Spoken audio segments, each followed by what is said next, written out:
Thank you. Thank you, Speaker Sir, for yielding this time to me. I want to thank Lok Jan Shakti Party for giving me this opportunity. Honorable Speaker Sir, I rise with immense gratitude and respect for our Honorable President of India for her encouraging, enthralling and encouraging speech addressed to the Parliament.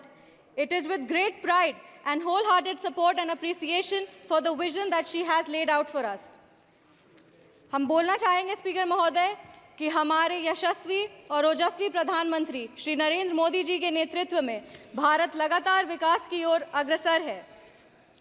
School और विद्यालय में ही बापू के विचारों को पढ़ती आई हूँ और आज ये कहना चाहूँगी कि बापू के विचारों को अगर सत्य निष्ठा से कोई आगे लेकर के जा रहा है तो वो एनडीए की सरकार है।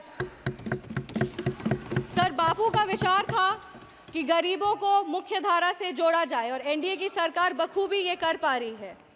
देश में 4 करोड़ से ज़्यादा पीएम आवास योजना की स्वीकृति, 12 करोड़ परिवारों में 55 करोड़ व्यक्तियों को पीएम आरोग्य योजना के तहत स्वास्थ्य बीमा मिला है।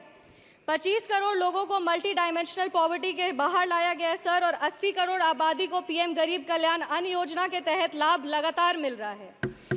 एनडीए की सरकार ने बिना धर्म जात पूछे गरीबों का उत्थान किया है और उत्थान के लिए लगातार काम कर रही है।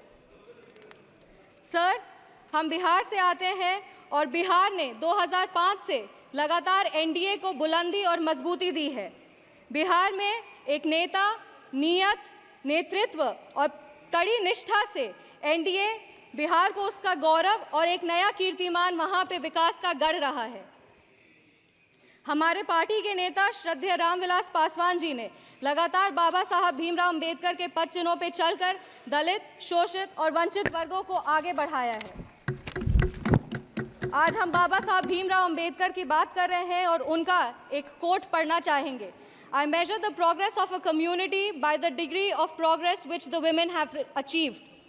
सरकार ने Women Reservation Act दे करके 33% आरक्षण देकर के सांसद में महिलाओं के आवास को ना सिर्फ बुलंदी दी है बल्कि उनके अधिकारों की भी लड़ाई लड़ी है।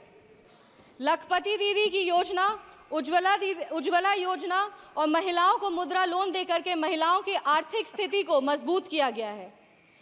अगर आज हम आर्थिक स्थिति की बात कर रहे हैं तो हमें अर्थव्यवस्था की भी बात करनी चाहिए और देश आज विश्व की 5वीं सबसे बड़ी अर्थव्यवस्था है और 2047 तक विश्व की 3री सबसे बड़ी अर्थव्यवस्था होगी। माननीय प्रधानमंत्री श्री नरेंद्र मोदी जी के नेतृत्व में भारत देश को विकास का एक व्यापक स्वरूप मिल रहा है। किसान सम्मान निधि के तहत किसानों को न्यूनतम राशि मिल रही है जिससे उनकी स्थिति में बढ़ोतरी हो रही है और आत्मनिर्भर भारत का जो ये सोच है उससे भारत विश्व स्तर पर एक अपना पहचान बना रहा है। अगर हम विश्व स्तर की बात करें तो G20 के न्यू दिल्ली डिक्लेरेशन में 100% ग्लोबल कंसेंसस के साथ भारत आज एक विश्व मित्र के रूप में स्थापित हो रहा है। ऑनरेबल स्पीकर सर एक युवा हैं और युवाओं का प्रतिनिधित्व कर रहे हैं। हम कहना चाहेंगे कि एनडीए की सरकार में the youth is being equipped with necessary skills and knowledge to face global challenges with initiatives like Skill India, Digital India and Startup India. Sir, Bihar के युवाओं की लगातार एक मांग रही है कि बिहार को विश्व राज्य का दर्जा मिले।